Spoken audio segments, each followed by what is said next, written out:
So we're also recording these question and answers. It's very helpful for people that like listening to the channel to also hear Lee's questions. So that's why we have the microphones and we ask you to use them and speak clearly into them. So first question, hands up. Janice, if you can pick the gentleman in the back row. Oh, okay, you want to start? It's not very smart to start with my question, but anyway. Actually, it's two things. Could I ask you to stand? Oh, yeah, sure. Thank you. That just helps me to see you. Yeah, actually, it's two questions, but it's the same question. I want to know what Brian thinks about two subjects. It's sex and drugs. Is it like a wild card? Is it a bad thing, a good thing? So in general about sex and drugs, is that the question? Yes, yes. And you're asking me? Yes. I mean, you're a man. I can answer, and you can sit down, you don't have to stand there the whole answer. Thank you very much. There actually has been, what Brian has said is so honoring. Regarding drugs, we are able to do whatever our karma says, whatever we do as a human in our vibrations. And he doesn't talk about yes or no, right or wrong. He doesn't go there.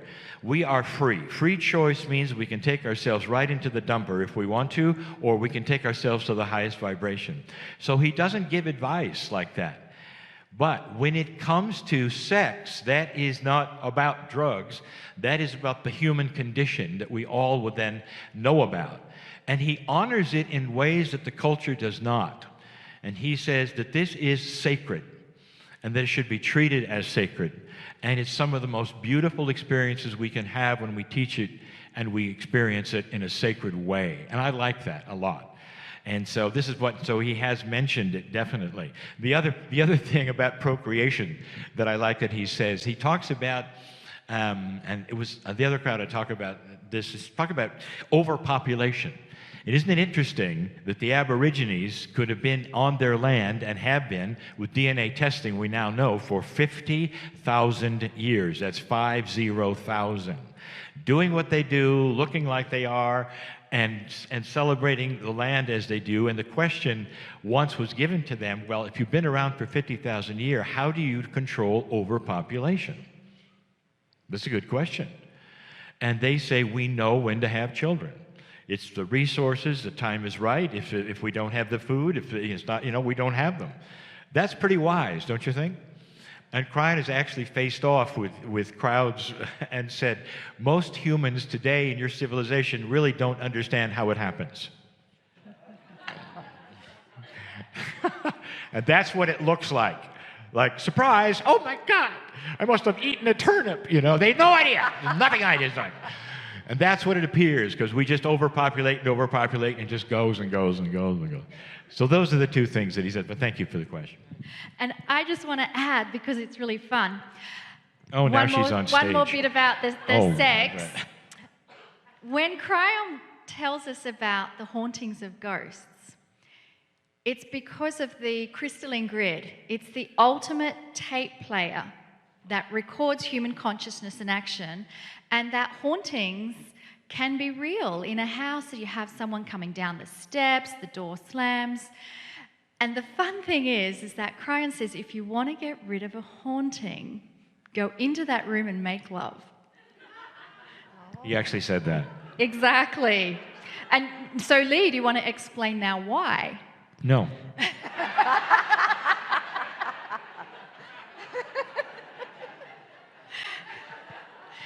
So it's actually beautiful. It has to do with the emotion of love that is conveyed into that room, because we always hear about the power of love.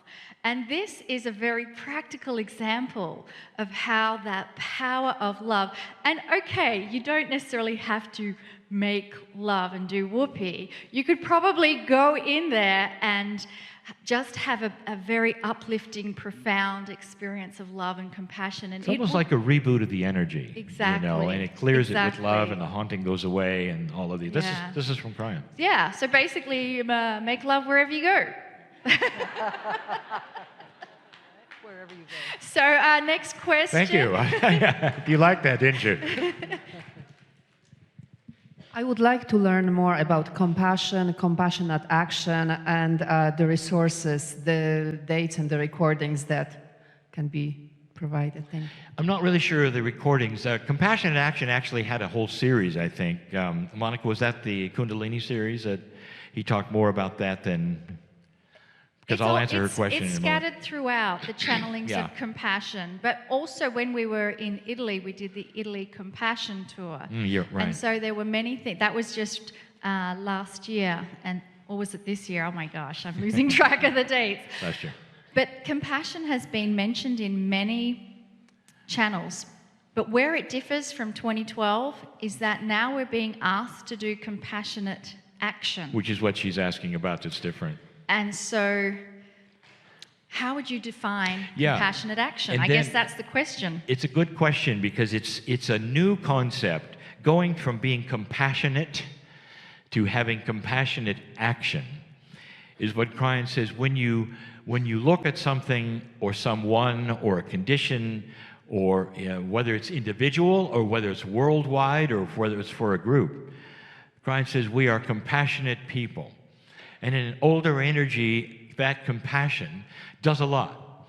Compassionate action is where you actually do something about it. Now, this is where it gets complicated, because you would say, okay, now I'm going to get up and help that person. Or so that's not what we're talking about. It's almost like playing it forward, if you've heard this. Is you take that compassion and you spread it. You do something compassionate for someone else, for the planet, whatever. So you don't simply sit there and feel compassionate. Instead, now you act on it in a way that makes the most sense for you, playing it forward. You understand what I'm saying? And that means it's more complex than just saying, here's what you do. That is a staple of what Krein is starting to say.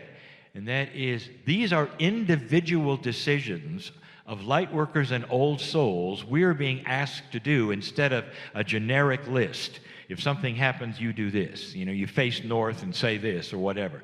Compassionate action is taking the compassion you feel for someone, for something, or just in general, and passing it forward. And that means you become more compassionate with things that need compassion in your life.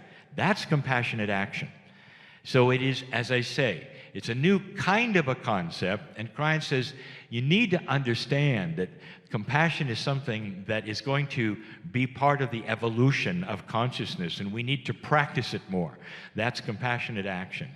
And so we're asked to look around, take that compassion, something you'd have for somebody else, and then apply it to yourself and those around you and continue it so it continues going.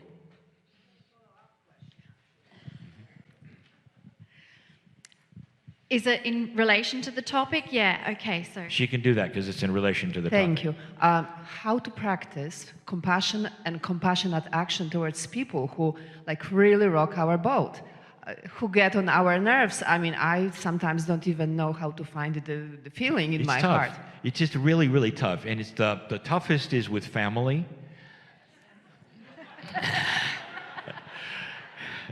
Believe me, Krein has gone right to that subject. And he has said, he's even told us that as December comes around for our culture, and you've got to go meet with family that you only see once a year, and they absolutely know you're the weirdest thing on the planet, and then you have a couple of glasses of wine, and here it comes. And it's tough. And Krein has actually said in many times toward Christmas that this is where you practice compassionate action. And if you can get through this is the test. And he even talks about it. He says, don't react. He says, practice not reacting. And that is because that is the maturity we have as old souls. And that is what we practice. And you may fail the first few times, but you get it. I was not good at this. I'm not the person I was 45 years ago. I really am not. I was quick to react, very opinionated, very controlling. Well, I still am, but just quick. And what I found when Krein started talking about that is that when people would push my buttons, I would react. And that I asked Krein, he says, what do you do? about that because they say something and I can't control myself. I react. And he says, erase the buttons. And I said, how do you do that? See, here was the practical. And he says, practice. Now, I really have got to the place, and I've had this happen, where somebody can literally point me in the chest and call me names and be angry with a red face. And I realize at this point in time, I may feel bad about that, but I'll tell you, I am sorry for them that they are reacting, that they're having this. I don't have to say a word, and often don't. In those particular cases, I don't have to come back at them or at all. So now when I go to see the family that doesn't understand what I do, and occasionally I have to do that, whatever they say to me, if there's little jabs or whatever, I say nothing. I am comfortable with myself. I don't have to react, and I don't have to prove anything. That is the answer, and you practice this over and over, and it gets better. You may fail a couple of times. It gets better. You start then to learn not to react. And you realize after a while, this is good. It really frustrates them. Now, that's not the purpose. But I'll tell you what has happened in my case when there has been no reaction. It's almost like they've got a karma with me that they feel it's got to happen, you know? And when they realize that it isn't happening, it's disengaged. They stop trying. That is the truth. So, Next question. Janice, the lady on your left. California had the worst fires in history last year. And a lot of us went through those, especially here in Mount Shasta and down towards Redding. What can we do that Kryon talks about to get rid of the fear of it happening again, or to dissipate the PTSD that people are having when they see it on the news and, oh my God, is it going to happen tomorrow here again? I wish I could answer that in full. I will tell you that that is happening because of weather shift. And you can call it whatever you want to, and it's not global warming, it's weather shift. And it was talked about by Kryon, and I will answer any questions you want about that, not specifically for you. I'm just going to try to answer your question. And years ago, Kryon says there's going to be places where there was a certain amount of rain that you counted on for centuries, and suddenly it's gone, or it's not as much. In certain places it never rained where there'll be rain. Now, this was his admonition that weather shift is coming, that climate change is coming, and here it is. And what happens is that in the areas that are forested, suddenly we've got more fire danger than ever before, and you've seen it. I've gone through two of them. One of them in 2008, on the cusp of the weather shift, where literally all the houses around mine burned, except mine. That's another story. But I'll tell you, I understand exactly what you're saying, because I know people who live around me, and that is the subject. As soon as there's a fire anywhere, they're afraid, because they feel it and they know it and all like that. It's so difficult to then suppress that. It's all, the suppression of the fear is all part of what Kryon talks about, that we need to work on for ourselves, where no matter what the situation is, we're comfortable enough to be, I would say, succinct in our emotion that we don't fear. And that comes with practice, and that comes through going through scenarios that are fearful in the past that you are able to solve. One of them, and you can sit down, honey, I know, thank you. One of them is about, oh, you didn't have a chair. That's okay. You don't have to pretend to sit down. That's all right. That's right, I didn't say it. One of them is this, every mother knows that the case of, getting you're afraid of getting this call at midnight, and it's from the police. And your son or your daughter is old enough to be out, and they are. And at that moment, there's this fear that and Kryon says you got 3 seconds, the 3-second rule, or less, where where it says, this is the police department, we want to talk to you, and you don't know what's happened. So you've got fear immediately that starts here. And you got 3 seconds, because if you don't control it at that moment, it's going to go here. And then you can't even remember your address, because fear does that.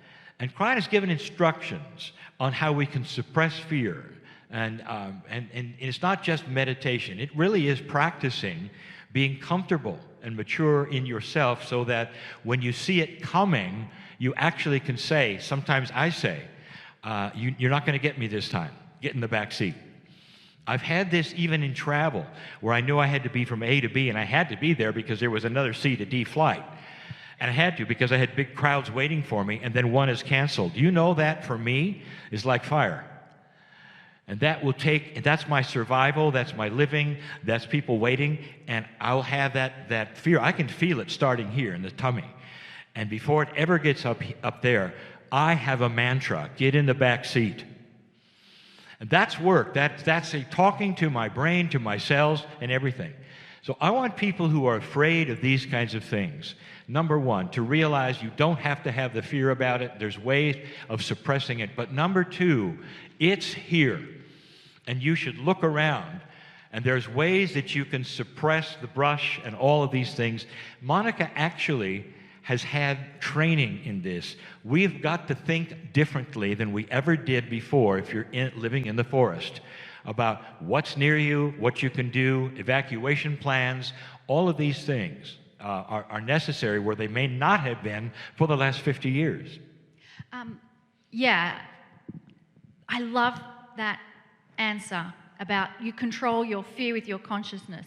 From the practical point of view, there are so many things you have to practically implement for fire evacuation plan. Where is your go-to place? You need to have all that in place.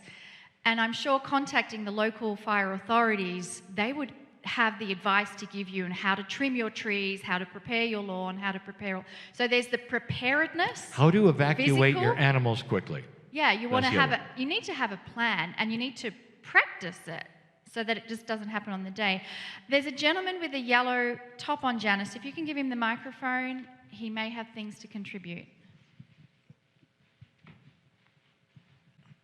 Yes, my name is Ernest, and I'm Ernest, I know that. And I'm from Butte County, and I'm working there with a man to help publicize transcendental meditation orientations.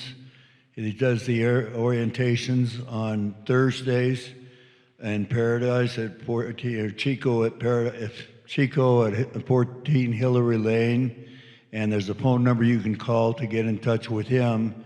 And this transcendental meditation, I like to call it transcendental medication. They treated veterans from Vietnam, Iraq, and Afghanistan, and have had far more success than anything the government has produced yet. It really works. And they've also, David Lynch, the movie director and producer, is one of the sponsors. And if anyone is financially challenged, there's a way that they're allowed to learn this. They're gladly presented with a mantra, which you do for 20 minutes twice a day, and it relieves PTSD, gives you incentive. You don't react to exactly what you were talking about. The way I usually, when somebody tries to goad me, I usually say, well, it's really wonderful to see you. And while they're trying to figure out what those words mean, then I'm doing something else. I'm talking to somebody that maybe doesn't particularly care for that person. But there's an opportunity, there's a phone number, and also you can go to TM, standing for Transcendental Medication, and that's .org, and you could call 510-517-9626. And if you ask me later, you're available. Somebody wanted to ask Ernest about it. If you're interested at all, anybody that has any kind of PTSD, anybody that was anywhere in Butte County, anywhere up here during the other fires, it's a real critical situation, and this is definitely a cure, and it cures a lot of other things too. Thank you, Ernest, very much, sir. Yay. Okay. Good information. Good information. Okay. My question is, what is Cryon's insight perspective on transgenderism, and how can a parent best assist their child who is dealing with that? That's two questions. They're related.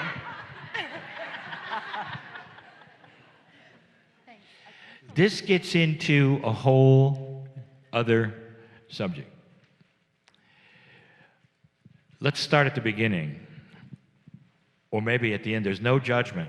There's no judgment at all for transgenderation or whatever you want to call it. There just isn't. In any shade of it, there is no judgment. Cryon has said something that's so interesting about the way we reincarnate. There is a system, and it's a system that honors our minds and our consciousness and our genders. If you ever thought about how this might work, every single one of you who is an old soul here, and I want to tell you, I'm assuming that there's a lot of them here, because anyone would come and sit through 4 days of channeling is an old soul. Or you've been dragged here by someone else and you're enduring it.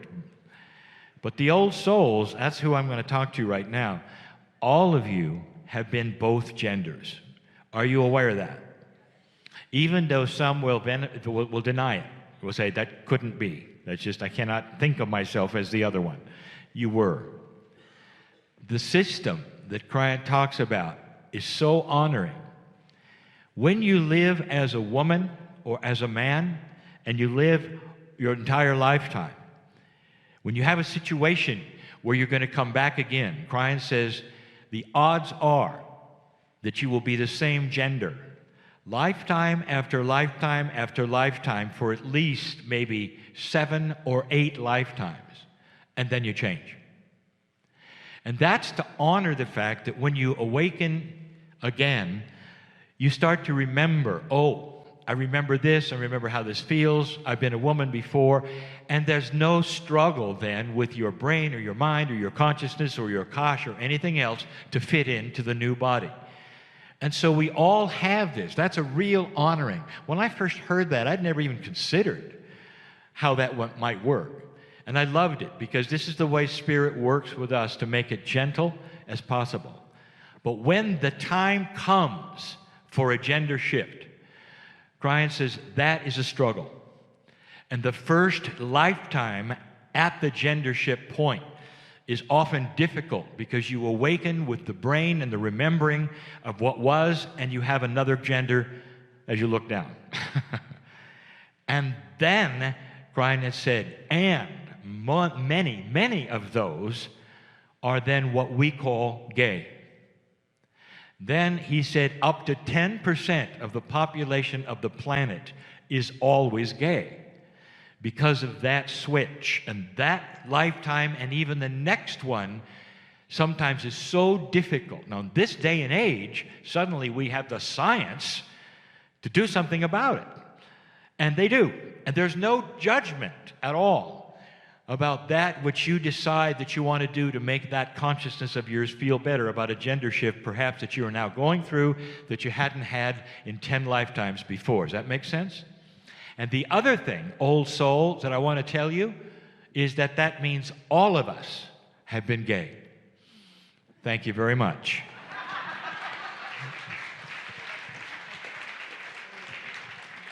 I love gay people. Both genders. They are the most gentle, they're the most loving, the most creative people on the planet.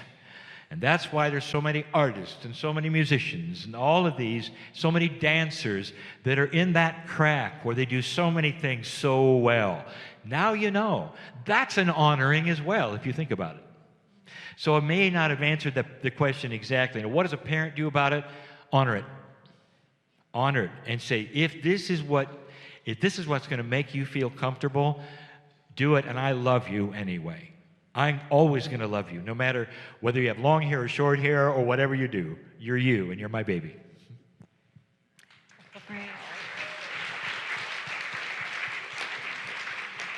So next question is the gentleman in the back row. Janice, if you can take the microphone. Hello, Gerald. I'm just wondering, you know, the motor with the twist, how people were going with that, and also have you heard of the Earth engine being made in Arizona, which is supposedly a magnetic motor that just needs magnets? Monica, Thanks. will you repeat that for me? Yeah, it's asking about the motor with the magnets. And are you aware of the Earth engine being developed in Arizona? Okay, thank you. And the only reason that I ask her to repeat it is because of the accent problem sometimes I have. I want to tell you that Cryan is so active, and you probably know this because you've heard some of the channels, regarding magnetics playing a major role in the development of electricity without fuel. And if you think about it, and let me just go here because it's my passion and what Cryan has explained many times and even given some of the shapes and ideas and configurations to the inventors, is that magnetism in general, if you've ever played with magnets, especially the powerful ones, you realize that some of them are so powerful, you got to get your finger out of the way or they're gonna crush it. And that power of a magnet to a magnet, both in repulsion and attraction, will last thousands and thousands of years. I mean, you could have two magnets and two people pulling them apart and trying to keep them apart. You come back in 4,000 years, they're still doing that. It doesn't go away. And that is just a really, that's a tremendous invitation to figure out a configuration where they push and pull on each other and turn wheels. Do you see this? And you don't need any power for that. They are the power.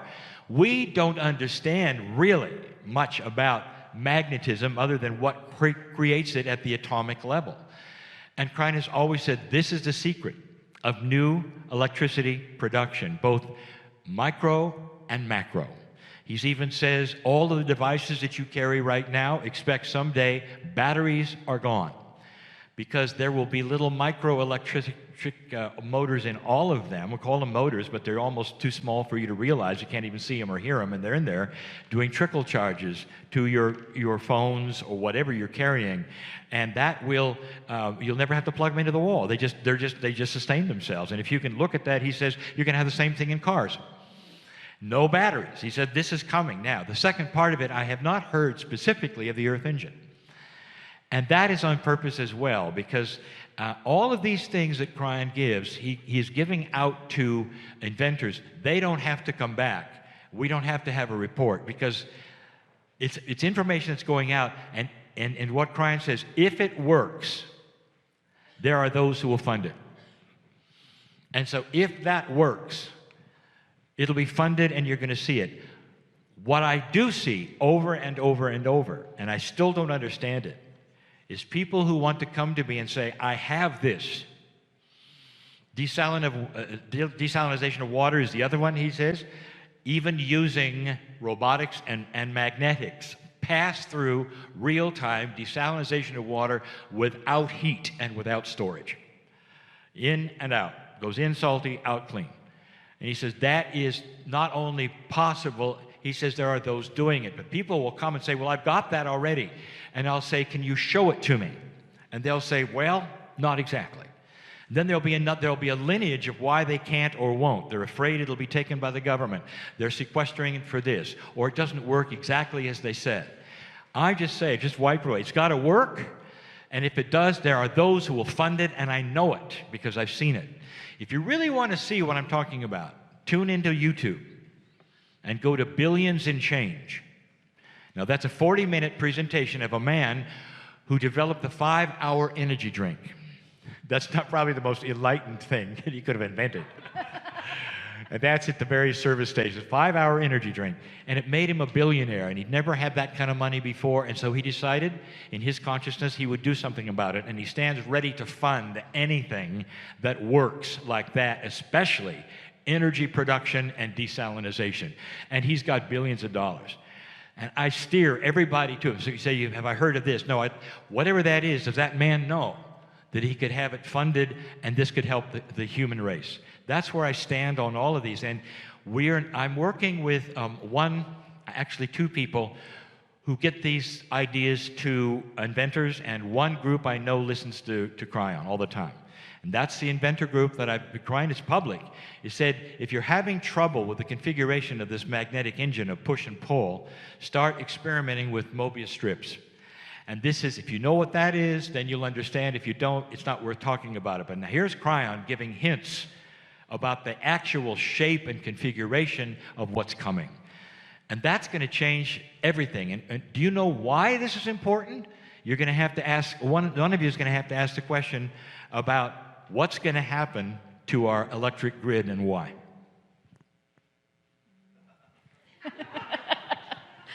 Wonderful. So next question is...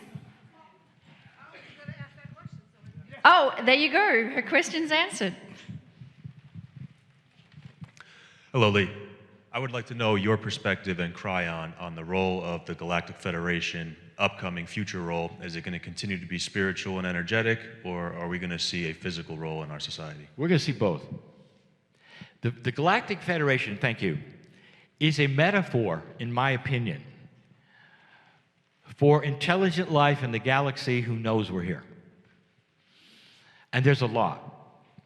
And what only thing Cryon has said about that in particular, remember that's a metaphor, there probably isn't a federation that has signatures and uniforms and badges and all of these, but that's where we go when we think about this. It's a name given for ascended life on this, in this galaxy, which we've talked about before, which Cryon actually referred to in the channels in this room, that know we're here. And I asked Cryon, and in channel he said a couple of times, but in a real specific channel where I asked him, I said, there are UFOs, we see them, we've seen them for hundreds of years, now we're photographing them, pilots are reporting them, there can't be a question. We're here, we're being watched, they're here, we've got entities in the mountain, all of this. Why don't they come down, land, and say hello? Why don't they go to the White House lawn? Well, maybe that's not a good idea at the moment, but... Why don't they go to the UN, for instance, and say, we're here? And, you know, that's a big question, isn't it? And you know what the answer was? And it's sobering. You're still too dangerous. We have a low consciousness human race that wars regularly, and now we have nukes. And until that stops, and until we are a non-warring civilization, and that, Christ said, is coming, where we have a higher vibration, and we won't do that to ourselves until these things start to change, and it could be 2 generations away or it could be 1. He says that will make all the difference in the world. Then we'll meet them, and we'll meet them physically, because we won't be dangerous. Does that make sense to you? You know, the funny thing about this is everything we've ever done as far as science fiction films, with the exception of 3 that I know, and all, they're the ones who are going to attack us. They're the ones who are going to steal our gold, steal our water. They need our earth and all like that. And what Cryon says, isn't it interesting that you have made them you? Suddenly they have low consciousness human attributes, and they're going to come and they're going to war with you. And it's exactly the opposite. Janice, if you can take the microphone to Dwight. Who is it you won't talk to? This is a phrase that Cryon has said often. Which one? Who is it you won't talk to? Who is it you won't talk to? Correct. And I'm looking for clarification because the teacher Peggy says, "Thank you for all we have learned together. I now choose to bring my energy back." This is a phrase used for those in learning about what we're talking about, and that is how to deal with consciousness of people who would attack you, or people that don't like you, or people you don't like or haven't liked. And this is a beginning lesson. Cryon says, who is it you won't talk to? Meaning, you don't want to go meet them. You don't want to go meet them. Maybe they betrayed you. Maybe it's somebody in the past that has done awful things to you, and you won't talk to them. And then he follows up and says, whoever that is, go talk to them. So that's what he means in that. Lovely. Next question, Janice, if you can do the lady just up from you. Yeah, thank you. I have a question, and I'm not sure if, other people are experiencing these things or not, but we know that time is speeding up, okay?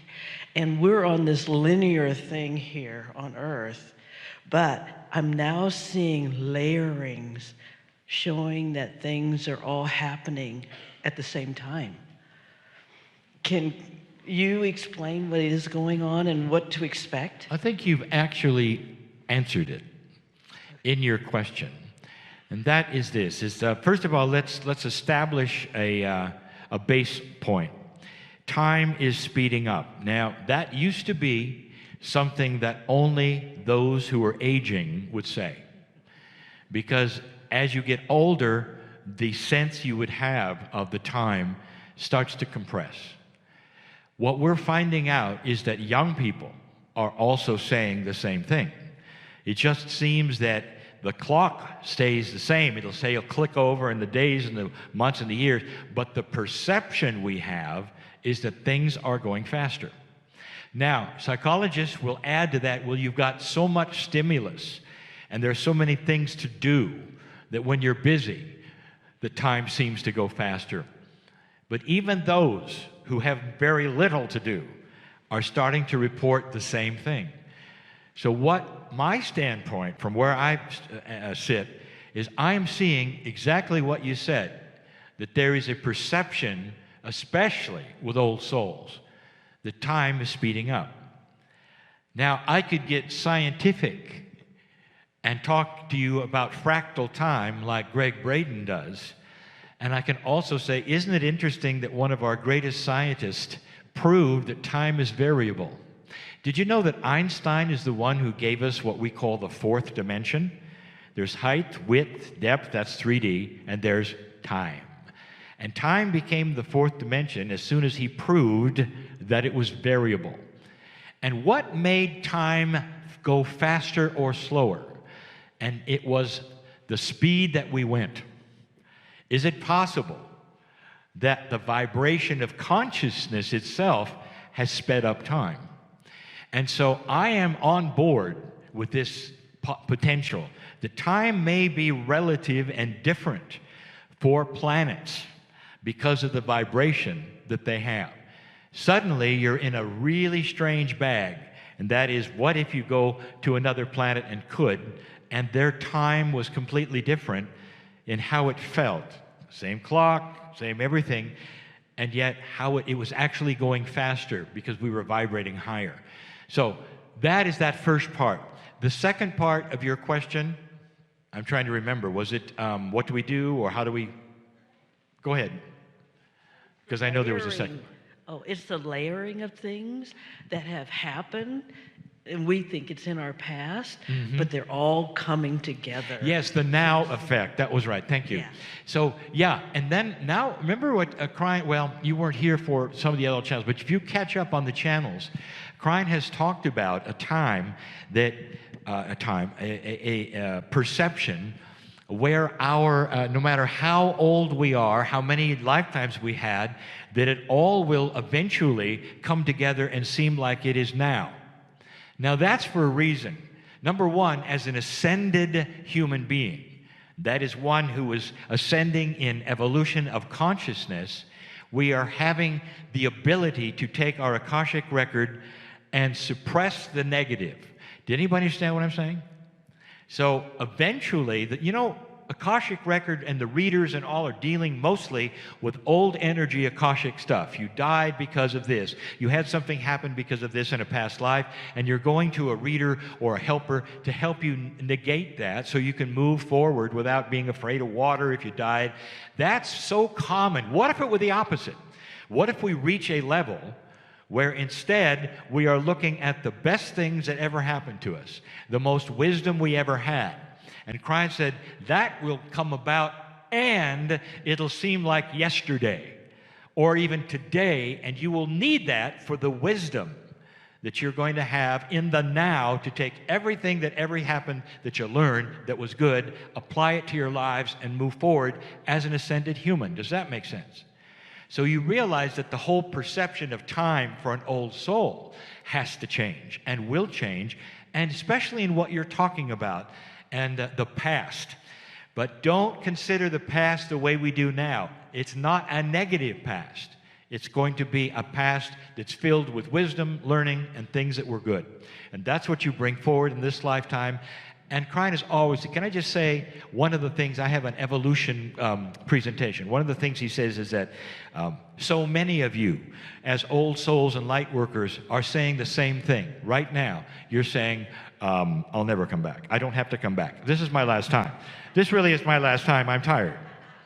Just ask me. I'm tired. I'm not coming back. And Krein says, yes, you are. And here's what makes the difference. Do you know that we don't have something called, what the animals call instinct? We really don't. Have you ever thought about this? I know I'm going into lecture now, but I have to do this. And that is, and Joe Dispenza talks about this same thing, is, you know, an animal, when it's born like a bison, will be up and running with the herd in hours, will know what its enemy smells like, won't drink water that's tainted. That all is passed from the mom and the dad, and that's instinct, and it's inside them. It's their consciousness and their blood, and that's what they have. And when we have a baby born, even the most basic survival things are not there. You know, how many times, lifetime after lifetime, you got to burn your hand, right? Don't you think that the fear of heat and fire and burning would be passed from mother to child when we have it in the animal kingdom in spades? We don't have any of that. You got to learn everything from scratch every single time you come. Are you aware of that? Part of the evolution that's coming is you won't. You'll remember these things. You'll remember how to read, remember how to walk, remember what's good and bad. And the next time, Krein says, when you come back, old soul, how would you like to have the assurance that you will never make the same mistakes again? Would that make a difference? Yes! This is what Krein is talking about. That is an evolution. You don't expect that. You expect some linear thing when talking about evolution. No, these are attributes that are missing in our mind of what might be.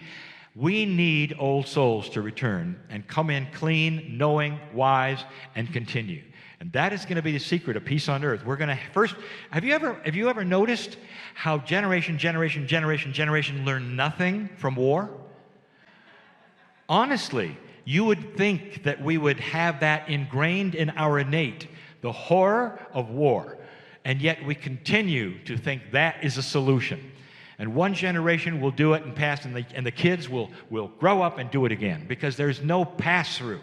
Now there will be. That's why Krein says there'll be an evolution of no war. We're going to remember that it doesn't work, and it's going to be stopped, and we're not going to kill each other, and that's the point at which everything changes. So I know that was a very long answer, but take it.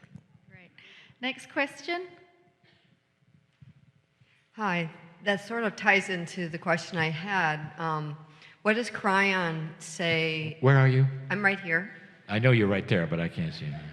Oh, thank you. Yes. Okay. Hi. Hi. Hi. It's nice to have you here. Right. Thank you. Nice to have you too.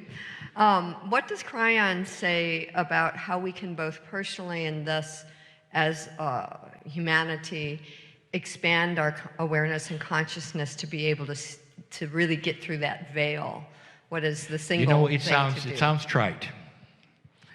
But Krein says this has to start at an individual level. And the best thing he's ever said, and he says it constantly, he says, at this juncture in time, you don't have the wherewithal in experience to look up to a higher consciousness. And so you don't really know what is there so that you can practice anything. And he says, and so the answer right now, two things. Sit and be loved and know you're magnificent. And he said, when you do that and mean it, that things start to occur and they start to open up for you. And that means synchronicity, meeting the right people, the aha moments of what was wise or not wise, that start attracting you and them, and you start getting these things. It takes action. There's your compassionate action for yourself. It takes action. Sit and be loved. Now, you think, well, that's pretty easy. It isn't. It isn't easy, because we are, do you know what, this is a sentence. You know what most or many light workers have in common? lack of self-worth. And that is because we've been through it in old energies and we've been beat up severely. Now is another energy and we're afraid. There's the fear again to do this. Sit and be loved is so difficult because we have baggage and we can't just sit because the baggage sits down with us. So we really have to have a pure mindset. I sit here and I throw away everything I was ever told for a moment. Dear Spirit, show me what I need to do. That is sit and be loved. And that is the answer, really, truly, at this moment, in this time, to get into this where consciousness will start develop because then you'll meet other people that are going through what you're going through. That's what's happening in the room. We've met together. Have you ever thought about it? Have you really ever thought about it? You got all of you come to a 4-day meeting of channeling. And channeling, by its its definition, is we sit here and we are in touch with entities with names. Where are they from? What are they doing? What's happening? What are they teaching you?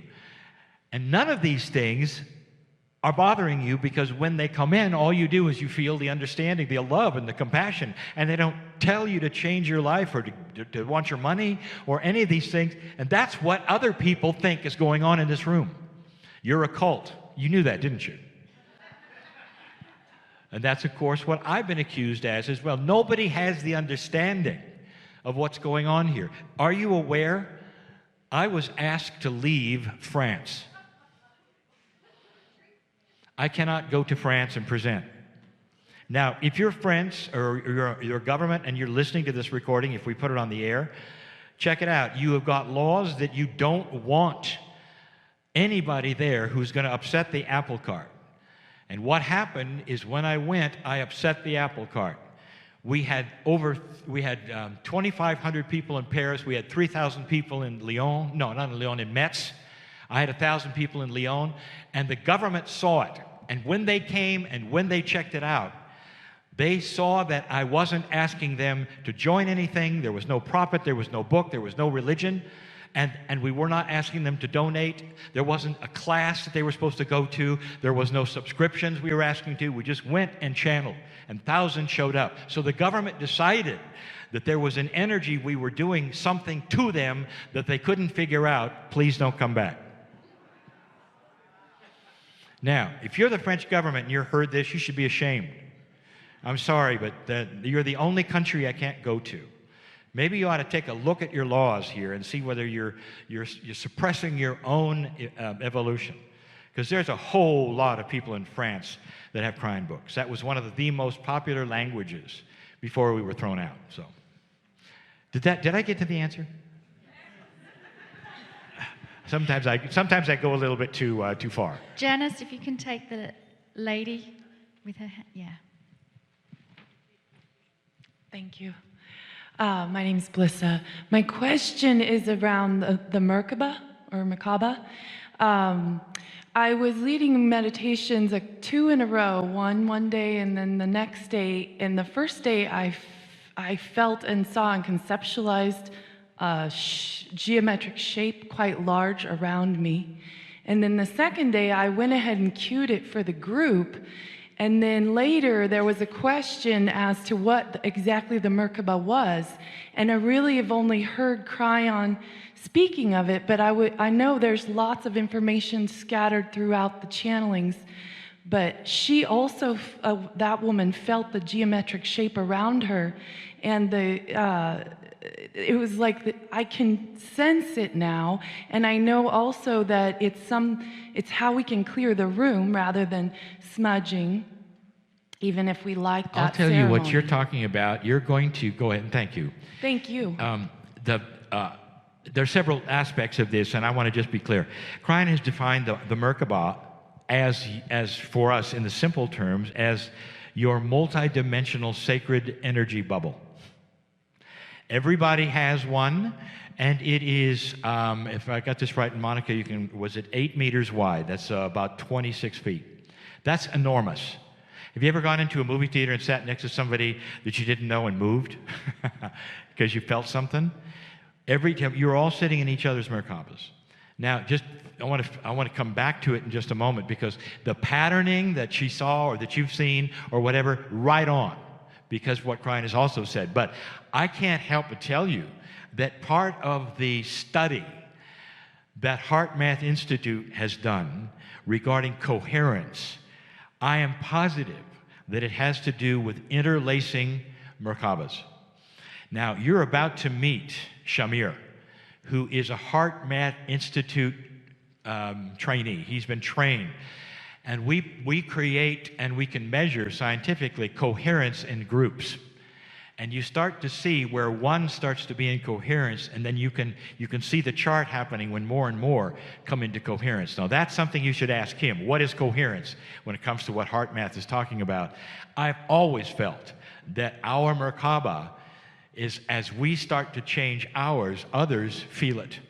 This is also the answer, partially, when you are standing in front of somebody who's angry or calling you names, and you are silent and not steaming, but loving, and it's not touching you because your buttons are disengaged. What if your Merkaba was so beautiful and so balanced that it starts to affect the attacker to a way where they'll try, and eventually there'll be a blubbering mess. And they'll say, I don't know what's going on. That happens in Marilyn's sessions, because she deals with this, and you can ask her what's happened. The patterning, I love this. Krein has said that medical intuitives see patterns. So they are seers of multidimensional energies of the human being. So if they come to say, you know, you ought to check your liver, they're not looking at your liver. And they're reading your Merkaba. I love that, because that ties in to the next thing that Krein has said. You know, I've told you over and over in channels and also on this stage, and some of you know, when Krein says, when you reach the point where you will not war with each other, and war is something you would never do, ever, killing one another, that is the release of a lot of multidimensional physics, the inventions that we need to solve so many things that we think are unsolvable. But one of them, intriguing, that Krein says is the biggest, is the ability for us for the first time to see, observe multidimensional fields. Now, why is that important? Well, the first thing we're going to do is we're going to look at things. Gravity is a multidimensional field. If you could see the patterns of gravity, science would have an aha. Oh, this is why. If we could see magnetics, we can't. We really can't. We can see the effects of it. We can do iron filings and all manner, but we know they can't see the actual patterning of a magnetic field because it's multidimensional. And the other one, there's multidimensional things all around us. Krein even said we'd see it in rocks because there's life that we don't acknowledge. And he said, but when they turn it on a human being, they will see the patterning of the Merkaba. They will see how many lifetimes you've been here. You'll see all of that light up. And I believe it. I asked Krein, I said, will I be here? I mean, is this going to happen? And he says, yeah, she'll be here. And I'll say, yay! And then he says, well, you might look a little different. But see, you answered, you tickled part of the thing that I love, because there's been so much information about the Merkaba, which was really exposed with the ascension of Elijah, and that's the other thing that Krein talks about quite a bit. Thank you. Lovely. Next question. What will happen to the electric grid and why? That's how insightful.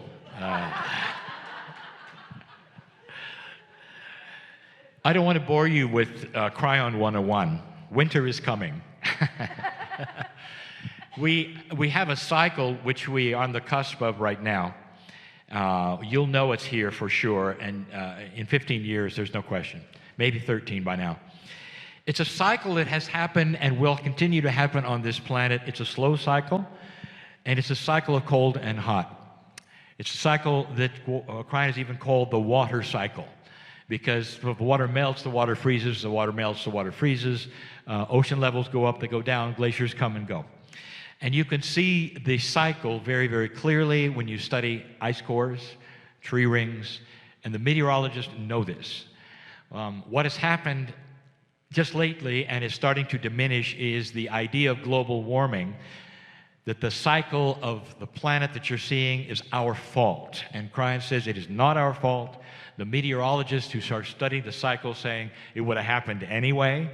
We have to clean up what we're doing or we'll kill ourselves. This is what Krein said. You're not going to kill a planet. It's very survivable and has survived before without you. But Krein says, if you don't stop polluting, if you don't stop all these things, you're going to kill yourself. But he says, nothing to do with the planet. Now that is controversial, as you might think. But what Krein has said is that you're looking at the cycle. Cold is coming. That polar vortex we had that came down and shocked everybody with temperatures that were so low they were polar in areas that were inhabited. This is, Krein says, here he is for you to look at. It's not a onesie. You're going to get again and again and again. And it's part of what the Earth does. Now, the Earth does this on a regular basis and Krein says, to renew life in the ocean. So I don't know about that. I'm not a biologist, but that's so interesting that this would be the cycle of hot and cold and ice and all that.